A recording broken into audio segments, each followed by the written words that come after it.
Hey folks, I know I am just an old guy telling stories, but please leave a like and subscribe before we start. Let's enjoy in today's stories. I stumbled upon some coordinates on the dark web and decided to check them out. So, hello Redditors, my name is Philip. I am still a teenager and I am still in high school. I am 18 years old. To be more specific, I just turned 18 a few weeks ago. I love to use the computer. I am addicted to computers. I've been using a computer for gaming since I was 6 years old. I love to play games on my computer, and I also love to fool around on the web. When I say I love to fool around on the web, I mean the regular web, but also the dark web as well. I first heard about the dark web from a YouTube video. Then one of my friends got me into it. He was bragging about all the interesting and cool things he finds there. About the things you cannot find on the regular web. To be honest, at first I didn't really care too much, until one night I was bored. I was sick, so I was taking some time off of school. So I had a lot of free time on my hands. That's when I downloaded the browser Tor for the first time. Then I searched on Google for more ways to stay safe while you are online. There were search results of VPNs. I downloaded VPN as well. I also watched a video on how to stay safe while browsing the dark web. It said VPN is a must. If you have webcam, plug it off. If you have microphone, also plug it off. If it is possible, use a computer you can get rid of after accessing the dark web. I did not have that kind of computer, so I couldn't do that. I also noticed some people are also calling the dark web by names such as shadow web, darknet, black web, deep web, and whatnot. I will stick with dark web. So when I prepared everything and when I got on, I was confused. I had no idea what I was looking at.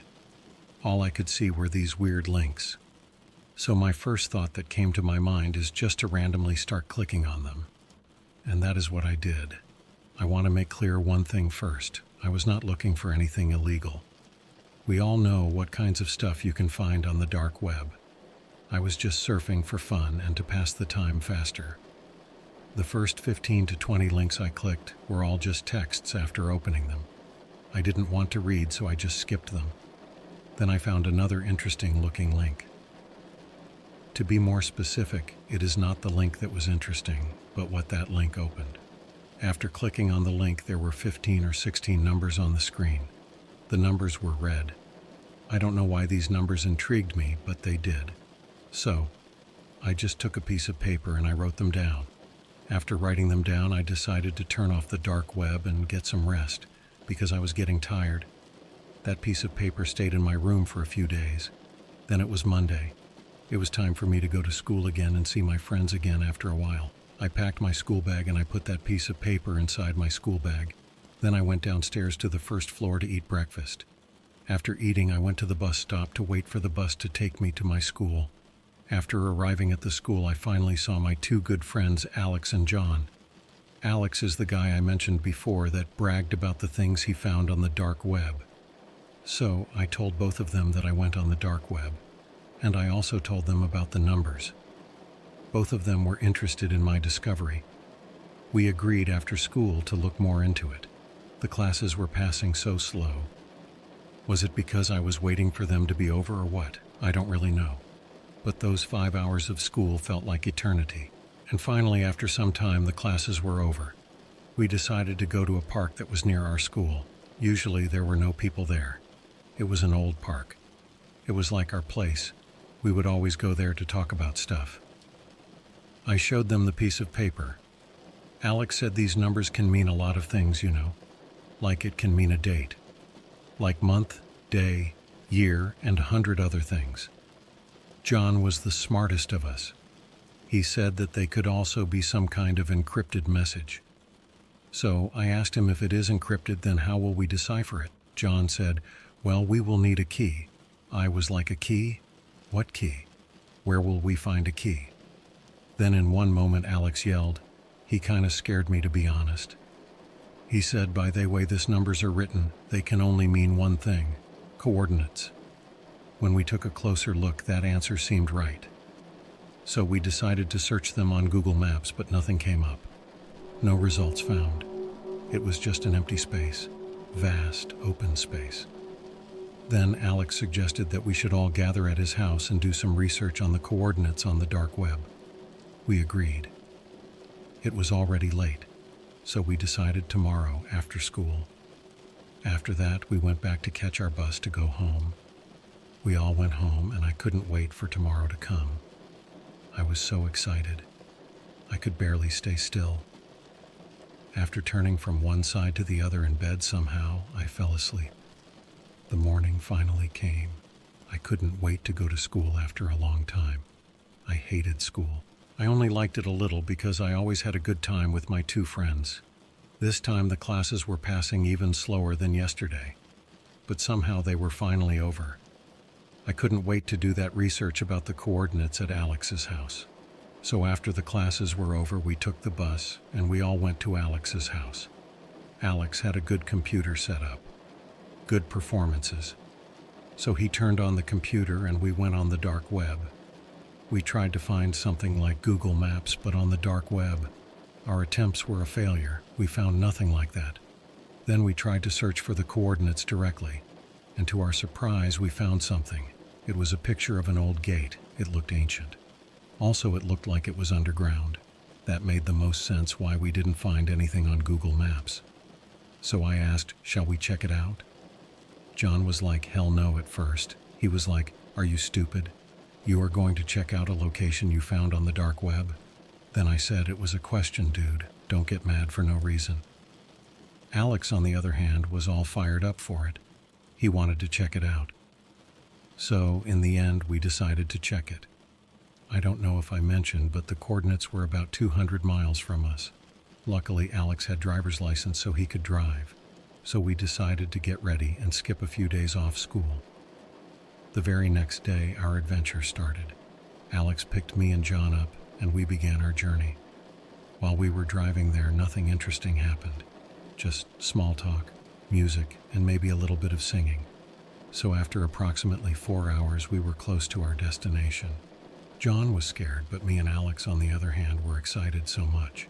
We couldn't wait any longer to find out what is on these coordinates. The terrain was rough, so we needed to walk the last couple of miles on foot. It was like a small hill with tons of rocks, so we needed to climb up. We are all not in shape, so the climb was hard. It really tired us out. But after the hard climb, we were there. On the vast open space we found on Google Maps, but there was nothing here. So we decided to split up and search for anything that can help us maybe find that gate. But our efforts were futile. After about an hour of searching, we decided to just sit on a rock to take a rest, eat something, and after that maybe go back. While we were eating, the sun was starting to set. I don't know how, but the angle of the sun made like a reflection of something. When I looked at it, because of the reflection of the sun, I started to see after images. If you don't know what that is, check on Google for it. It is not anything special though. The weird thing about this was that it looked like a symbol. So I asked Alex and John if they checked over there. Alex said John was supposed to check over there, and John said the same about Alex. That's when we knew where our treasure was. So we rushed over there. It was a big gate hidden inside a rock. We tried to push it, but yeah, of course it didn't budge. We tried kicking it, but no results. Then I started looking closer at the gate. There were all these symbols on it that looked ancient. But there was a small spot on the gate that was missing. It was like a half moon and 3 star symbols above it. I pointed my finger there so Alex and John can see it. So Alex said, "So that is like a key?" Well, sadly, we don't have it. As he said that, from under my shirt, I pulled the necklace my father gave me. It was that same symbol from the gate. John and Alex were like, "Dude, how the hell do you have that? Where did you get it?" I answered my father gave it to me before he passed away. So this gave me even more questions about the dark web, about my father, about the gate, about everything. How is my father connected to this? So when I put the necklace inside the gate, nothing happened. But when we tried to push the gate this time, it was so light, like a feather. When we took a look inside, the first thing we saw are these torches. We needed to lit them up so we can use them. I had a lighter, and we lit up a torch for everyone. It was a long corridor, but there were torches left and right on the walls, so as we were going forward, We lit up the torches. This looked like a location out of the game Uncharted or something out of Tomb Raider.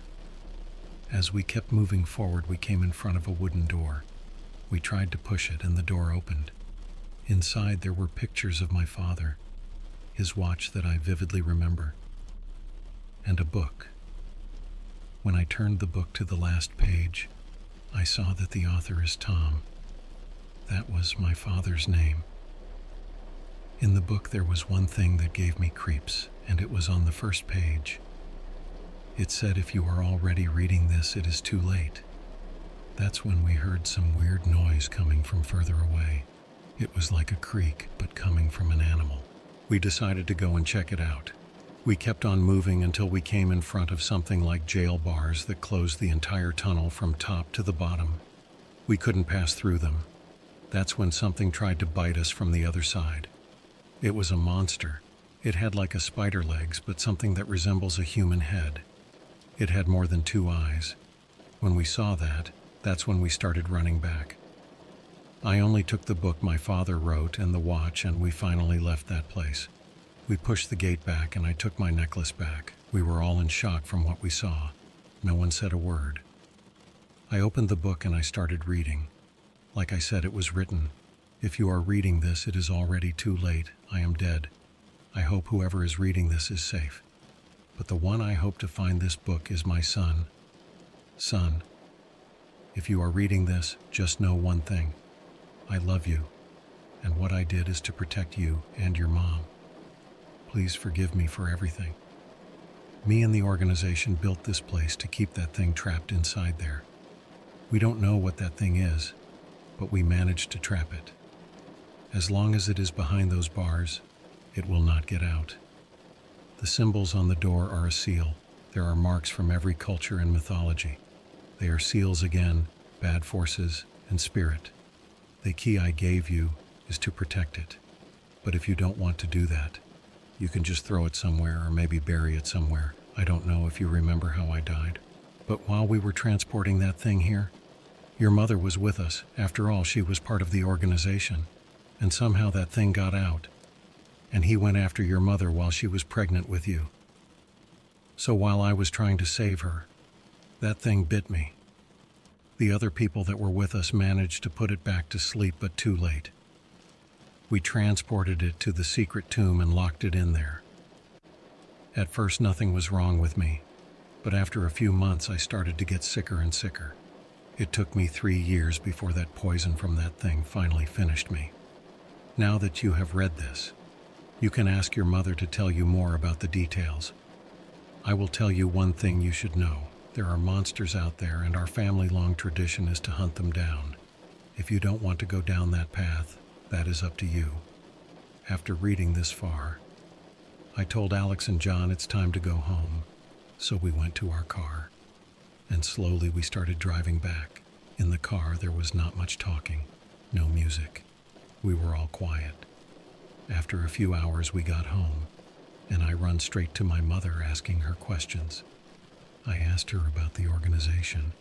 I asked her about her family tradition. I asked her about my father and what actually happened to him. And I showed her the book. I told her I wanted answers. She said, "I am not going to tell you anything because I don't want you to go down that path." I got mad and I locked myself in my room. That's all for now. Maybe in the future I'll give you an update. Thanks for listening to this story. And after reading my father's book, now I know that the people are not the scariest thing out there. There are monsters far more dangerous and terrifying than humans.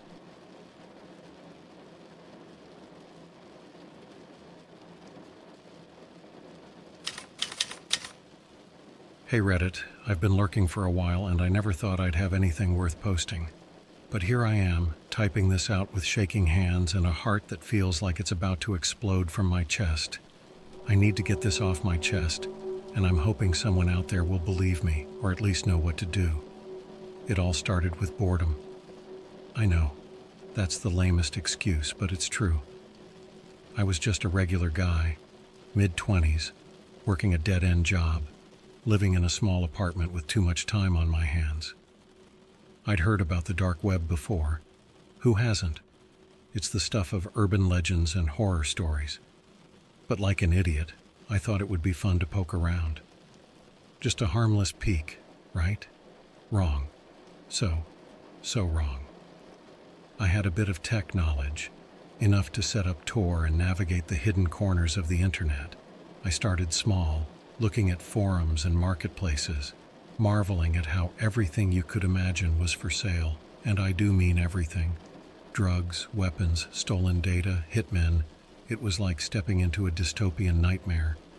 But then I stumbled upon a link with no description, just a plain, unassuming hyperlink buried in a thread about online games. I don't know why, but I clicked it. Maybe it was the thrill of the unknown, the allure of something forbidden. The page that loaded was minimalistic, almost bare. Just a black background with white text that said, "Welcome to the game. Do you dare to play?" There was no explanation, no rules, just a single button that said, "Enter." Against my better judgment, I clicked it. What followed was the most intense, terrifying experience of my life. The screen flickered and went black for a moment before a new message appeared. "Thank you for entering. To begin, upload a photo of yourself." I hesitated. Something about it felt off, but I brushed it aside. I thought it was just part of the game, an attempt to make it feel more real. So, I uploaded a recent selfie and hit submit. The next prompt sent chills down my spine. "What's your name?" I typed it in, feeling a growing unease. The screen went black again, then a new message appeared. "Welcome, Mike. The game begins now. Survive if you can." I waited, staring at the screen, expecting some sort of challenge or puzzle, but nothing happened, just that ominous message.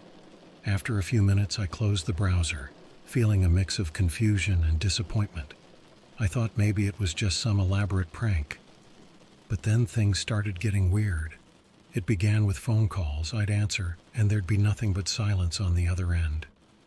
Then, late at night, I started hearing noises outside my apartment.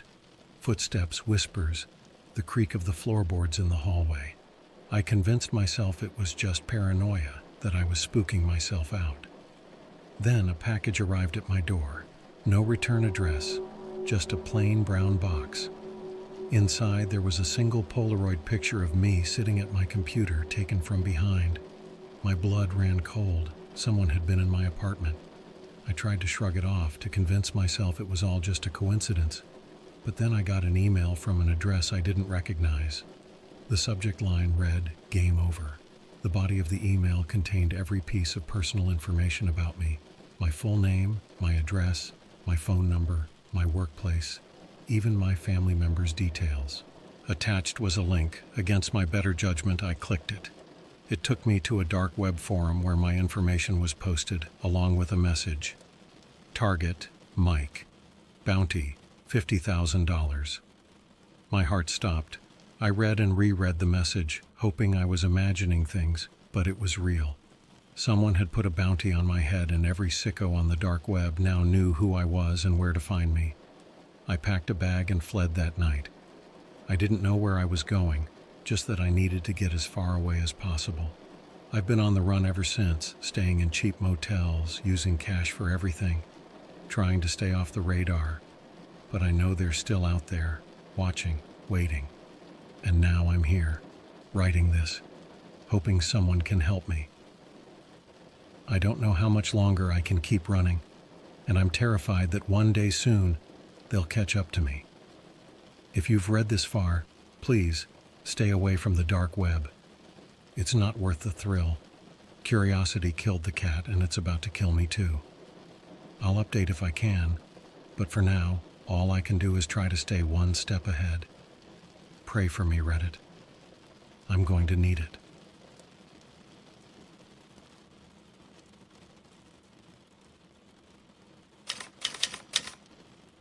Hey Reddit, it's me again. Thanks to everyone who commented on my first post. Your advice and support mean more to me than I can express. It's been a couple of weeks since I last updated, and I wish I had better news. But things have only gotten worse. After leaving my apartment, I bounced around for a while trying to stay ahead of whoever was hunting me. I switched motels every couple of days, kept my head down, and avoided using my phone. But no matter where I went, I couldn't shake the feeling that I was being watched. One night I checked into a rundown motel on the outskirts of a small town. I thought it would be safe, far enough off the beaten path to avoid detection. But that night, as I was trying to sleep, I heard something outside my door. A soft, scraping sound, like someone dragging something along the ground. I grabbed the closest thing I could use as a weapon, a rusty old lamp, and crept towards the door. My heart was pounding so hard I thought it would burst.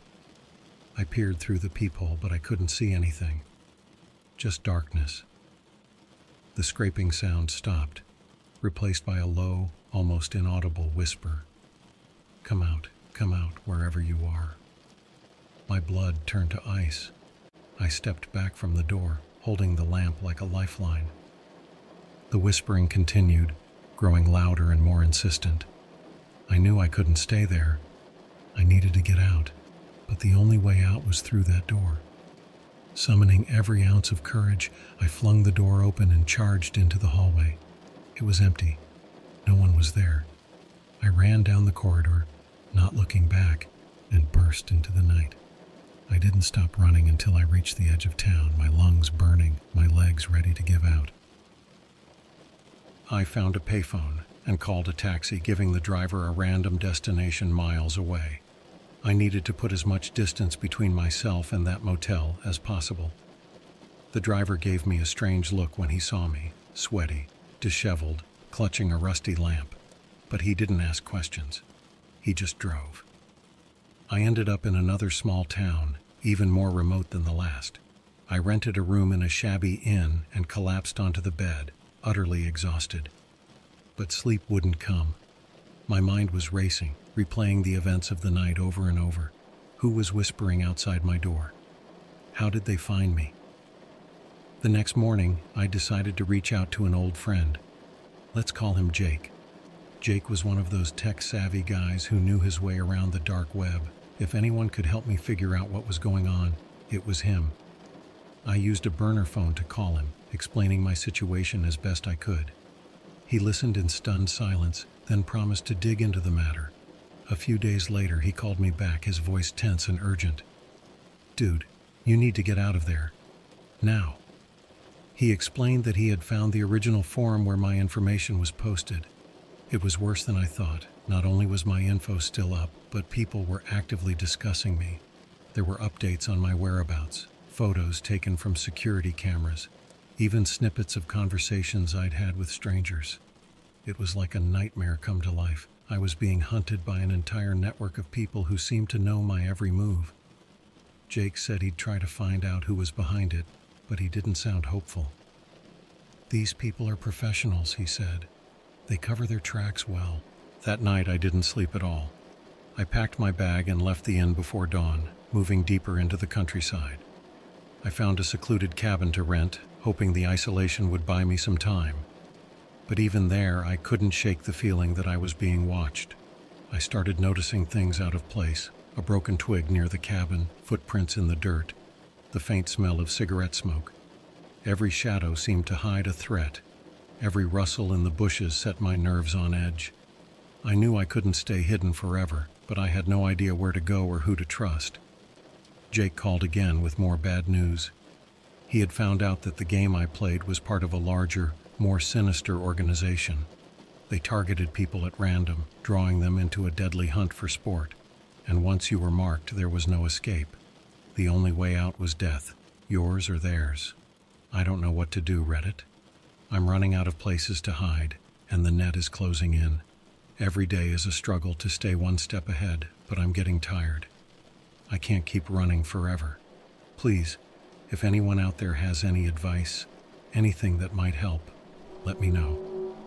I'm desperate, and if you're thinking about exploring the dark web for fun, learn from my mistake. Some doors are better left unopened. I'll update again if I can. Stay safe out there.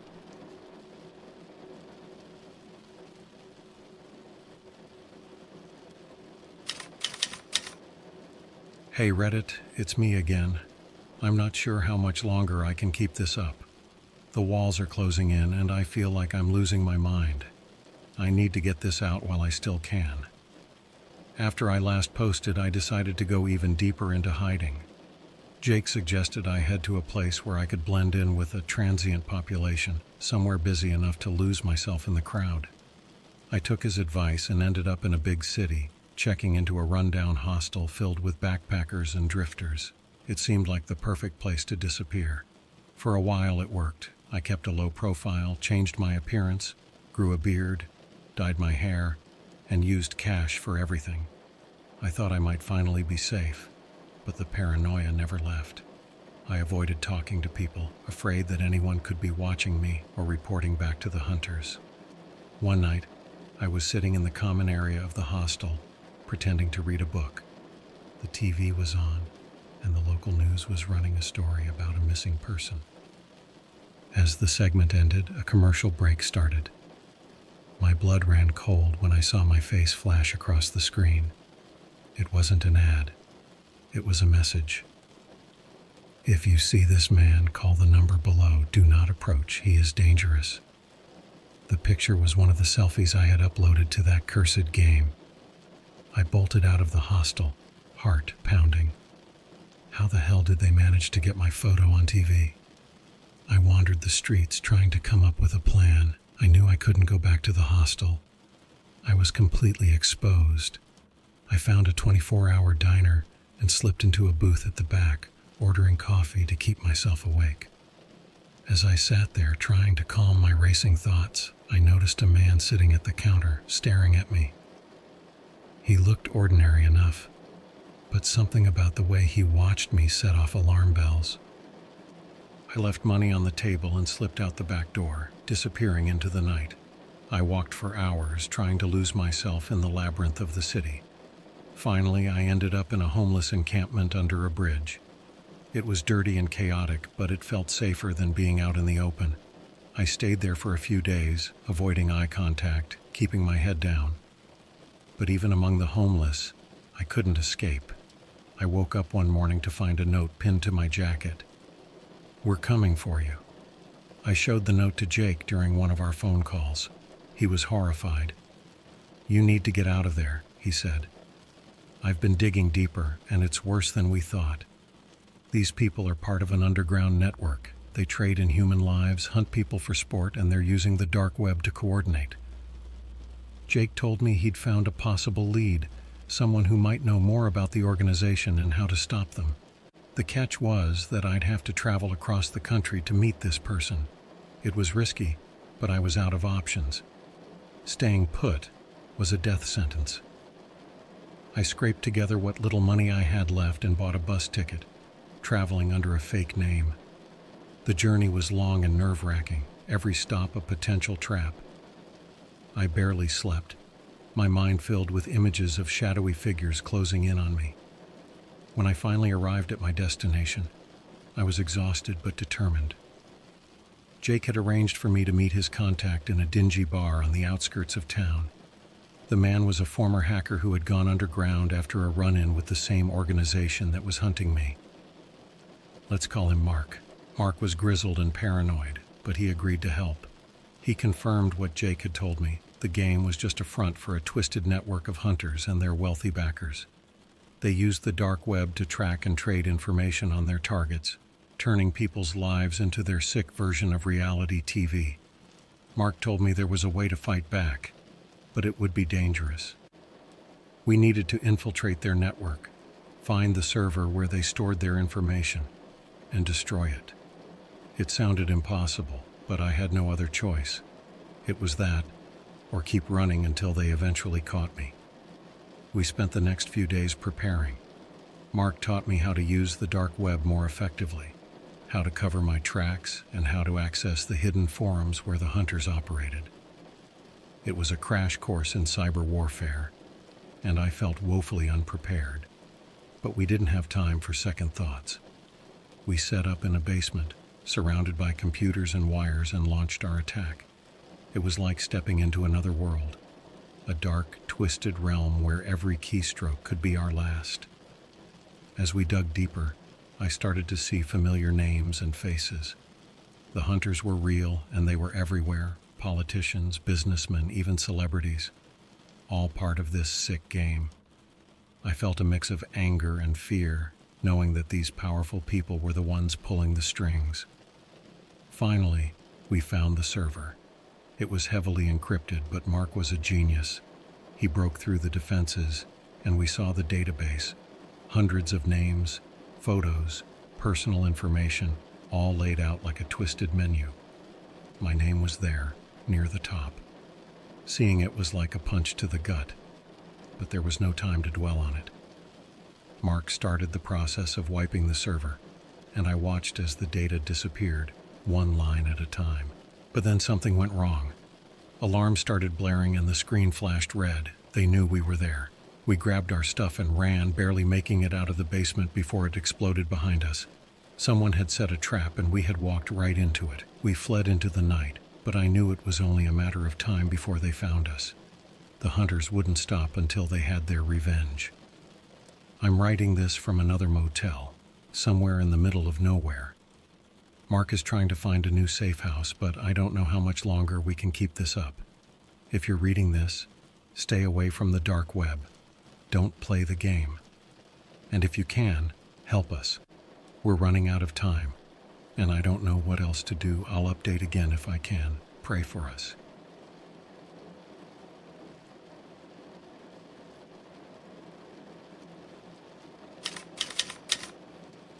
Hey Reddit, it's me again.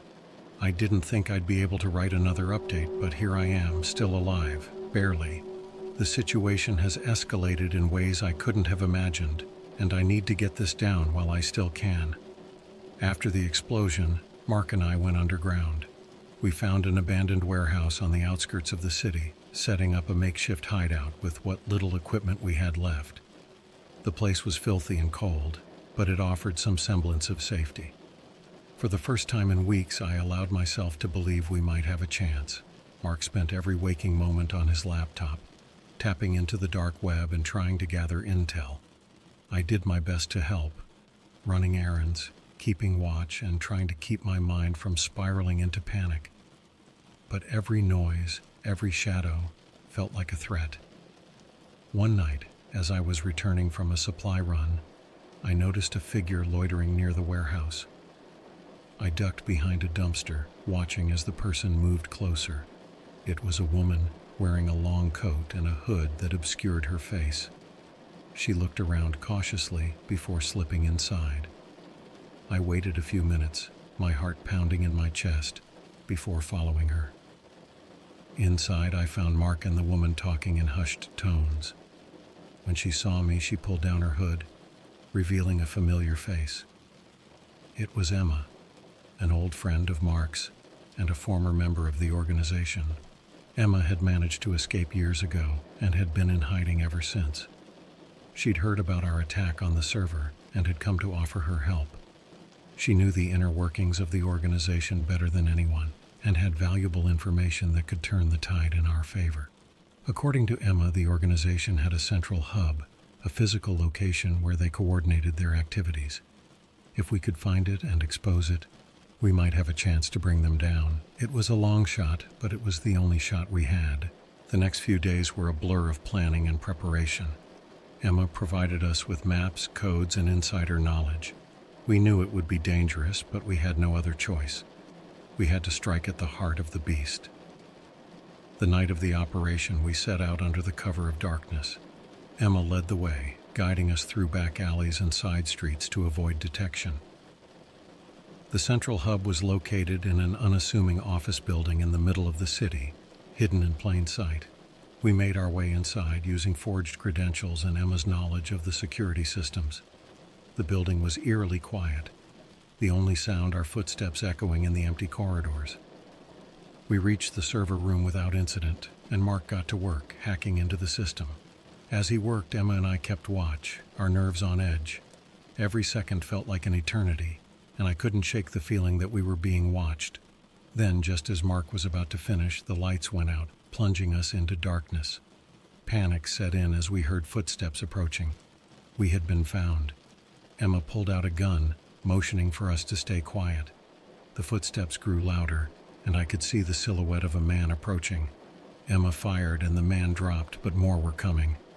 We grabbed the data Mark had managed to download and fled, bullets whizzing past us as we ran. We burst out of the building and into the night, not stopping until we were miles away. We found refuge in another safe house Emma had prepared, collapsing in exhaustion. The data we retrieved was invaluable. It contained names, locations, and evidence of the organization's activities. We had enough to expose them to the world, but we needed to act fast. They would be coming for us, and we had no time to lose. We contacted every journalist, law enforcement agency, and hacker collective we could think of, spreading the information as widely as possible. The response was immediate and overwhelming. The story went viral, and the authorities launched an investigation. But the organization wasn't going down without a fight. They retaliated, sending waves of operatives to silence us. We were constantly on the move, never staying in one place for more than a few hours. It was a game of cat and mouse, and the stakes were higher than ever. One night, as we were preparing to move again, our safe house was raided. They came out of nowhere, smashing through doors and windows. Emma fought bravely, but she was outnumbered. She told us to run, buying us precious time with her life. Mark and I escaped, but the loss of Emma was a heavy blow. We had lost a friend and ally, and our chances of survival were dwindling. We found another hideout, a tiny dilapidated cabin in the middle of the woods. It was far from civilization, but it offered a modicum of safety. As I sit here writing this, Mark is working on a plan to disappear completely. He believes he can erase our digital footprints, make us vanish from the grid. It's risky and will require us to cut all ties, but it's our only hope. I don't know if we'll make it, Reddit. The hunters are relentless, and they won't stop until we're dead. But we've come this far, and we're not giving up yet. If you're reading this, thank you for your support. And please be careful. The dark web is a dangerous place, and some doors should never be opened. I'll try to update again if I can, but if this is my last post, know that we fought until the end. Stay safe, and don't make the same mistakes I did.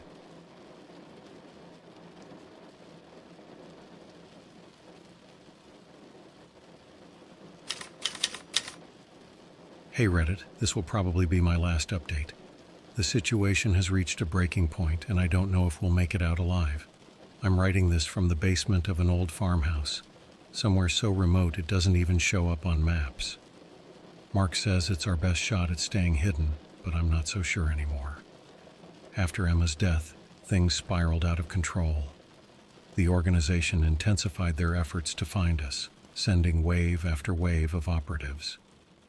Every time we thought we were safe, they found us. It's like they have eyes everywhere, like we're always being watched. Mark's been working non-stop, trying to erase our digital footprints and create new identities for us. It's a monumental task, and the stress is taking its toll on both of us. We barely sleep, living off canned food and adrenaline. Every noise outside makes us jump, and we're always ready to run at a moment's notice. A few days ago, we had a breakthrough. Mark managed to hack into a high-level communication network used by the organization. We found messages discussing a final operation to capture us. They're planning a coordinated strike, and it's happening soon. With this knowledge, we decided to take one last, desperate gamble. We contacted a group of vigilante hackers known as the Revenants. They're notorious for taking down corrupt organizations, and they agreed to help us in exchange for the data we retrieved. It's risky, but we have no other choice. We set a trap, luring the hunters to an abandoned factory on the edge of town. The Revenants planted explosives throughout the building and set up a secure perimeter. Mark and I were the bait, and we knew it could be a dangerous mission. As night fell, we took our positions waiting in the shadows. The air was thick with tension, and every second felt like an eternity. Finally, we heard them. The unmistakable sound of heavy boots and hushed voices. The hunters had arrived. They moved with military precision, sweeping the area methodically. I held my breath, clutching a makeshift weapon, ready for the worst. Just as they reached our position, Mark triggered the explosives. The factory erupted in a cacophony of fire and debris, and we ran for our lives. The explosion took out most of the hunters, but a few survived. They pursued us through the wreckage, bullets whizzing past us. Mark was hit, collapsing to the ground. I tried to help him, but he pushed me away, yelling for me to keep running. I stumbled through the dark, my heart breaking as I left Mark behind. The sound of gunfire and shouts faded into the distance, and I found myself alone in the woods. I didn't stop running until I reached the farmhouse, collapsing in exhaustion. I've been here ever since, hiding in the basement, waiting for the inevitable. I don't know if Mark made it out alive, and the guilt is eating me alive.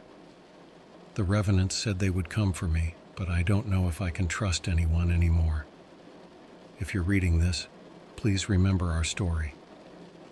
The dark web is a twisted, dangerous place, and the people who inhabit it are ruthless.